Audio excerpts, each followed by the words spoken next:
Сайн байцгаана уу та бүхэндээ энэ өдрийн мэндийг хүргэе. Намайг Намын Эрдэнэ гэдэг.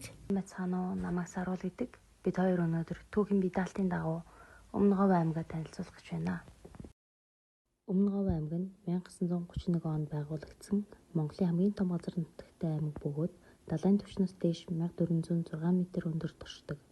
Аймгийн төв нь Далан Задгад хот юм.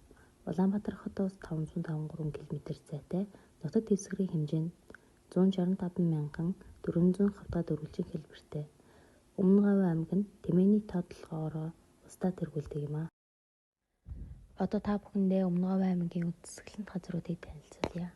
Хонгорын нуруу махан тармаг элс эзэлдэг, үүний дотор Сэрвэт нөмгөн зөөлөн уулын ар хоолыг дагаж баруунаас 100 тийш 185 км үргэлжилсэн 925 амд үргэлжин км талбайг эзлэх хонгорын элс хамгийн том бөгөөд Монгол улсын томоохон баян бүрдүүдийн нэгт тооцогдох юм аа.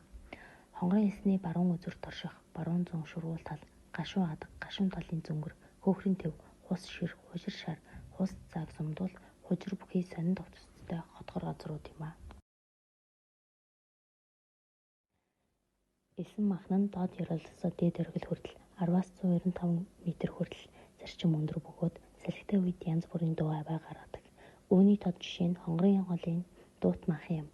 Салхинд элсэн маш нарийн ширхгүүд нь хийсч сарниг тахилгаанжаад түүний эрэг зураг цэнийг үргэлжлэсний хүшинд иймэрхүү чимээ гардаг байх нэ. Хонгорын элс нь шов хороотой үргэлжилсэн алтан шаргал уул бий болгож ар ёроолосоо урсгал болог ногоон зүлэгтэй түүнийхээ мал сүрэг малан бичиж адаг цагаан нуурын цуснд усны шумууд угналдан жухам нүдийг хужирсан сайхан газар юм аа. Хоёрт Баян цаг. Баян цаг нь Монголын цаашлаад дэлхийн байгаль түүх археологийн бүх шинжлэх ухаанд нэн чухал дурсгал уул мөр олдруудыг харьцангуй сайнаар хадгалуулсан арц богд уулын дагуу хорших уудам хөндөд орших бөгөөд Монгол улсын 9 гайх юм шиг нэгээр тодорсон Баян цаг нь амтан урмал түүхийн чухал байр суурийг эзэлж нэгэн үеийн томоохон төлөөлөл болох юм.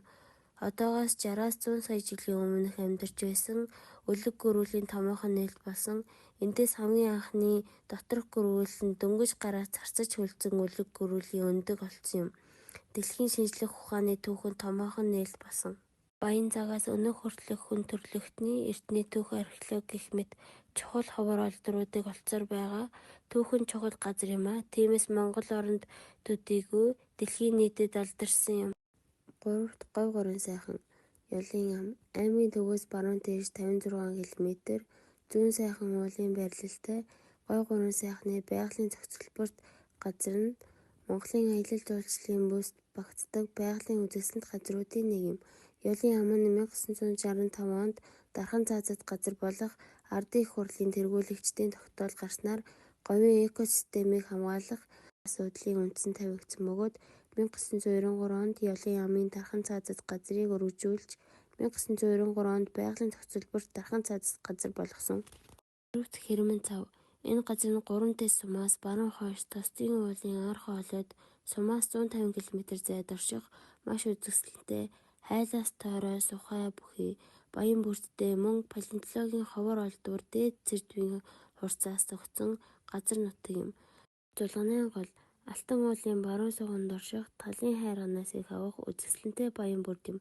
Голын голдрол зэрэс сухай чихэр өвөс цаг торцог тойрой хайлаас элсэн махнуудаар хүрээлэгдсэн байгалийн үзэсгэлэнтэй газар юм. 5-т Ноён богд тул хад Саран хөндий 3 түшил цагаан хааны агав гэх мэт байгалийн үзэсгэлэнтэй газар оршино. Харахад яг л тул шиг эсрэг талын уул харагддаг маш гайхмаар газар юм. 6-д Алгуй улаан цав. Сэврээ хайрган Тогоон төмөр хааны ордны суур Яншил зандан мод гэх мэт цогтовоо Мандал Говь сумын нутагт орших түүх соёлын дурсгалд өлөг гөрүүлийн олдвор бас олддог газар юм. 7-д Галбын говь. Галбын говийн хийд, хан гард хийд, ундайн гол, хөндлөн цохио, лам чамбын агуй, мэлхий цохио, гурван зээрдийн ам, цар царван өлөг гөрүүлийн мөр зэрэг хан богд Малай сумын нутагт орших гайхамшигтай газар. 8-т Сангийн далай хийд. 1707 онд Лүүжин Саруу гэхээр суурин тавьсан. 1777-оос 1835 онд баригдсан чигтсэн сум Дүнхэр дууган гэх 9 гол дуугантай далийг харьцах нь 90 см хэмжээтэй энэхүү хийд нь Монголын говь дэх томоохон байсан бөгөөд энэ нь Өмнө Говь аймагт одоо хүртэл бүрэн бүтнээрээ хадгалагдаж үлдсэн цорын ганц хийд юм. 9. Ноён сэрвээ хийцийн мөнгөн эдлэл. Сэрвээс өмнө улс даяар алдартай үе үеийн уран дагчдыг төрүүлсэн өлгийн нутаг юм. Монгол улсын хэмжээнд дарга анги ноён сэрвээ хийц гэсэн 2 төрлийн хийц байдаг. Үүнд дарга анги хийц нь хиймэл хилтэй нэмгэн урт махтай байдаг. Мөнгөний хэмжээ бага. Харин ноён сэрвээ хийцийн утас сулмалын аргаар хийдэг. Гол нь зузаан, орц аривантай, эдлэгийн удаан, дээр үеийн уламжлалт аргаар хийдгээрээ алдартай.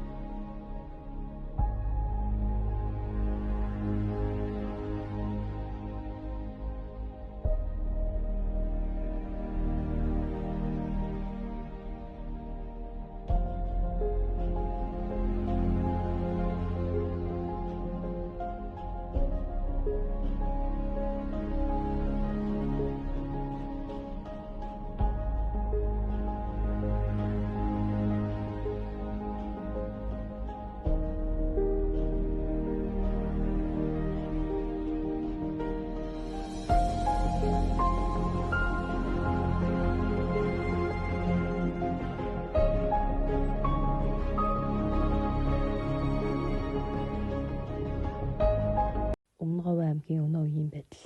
Насан буянгийн энх бат засаг даргатай жаргалын зан газар орлогч тэргүүтэй улсууд ажиллаж байна.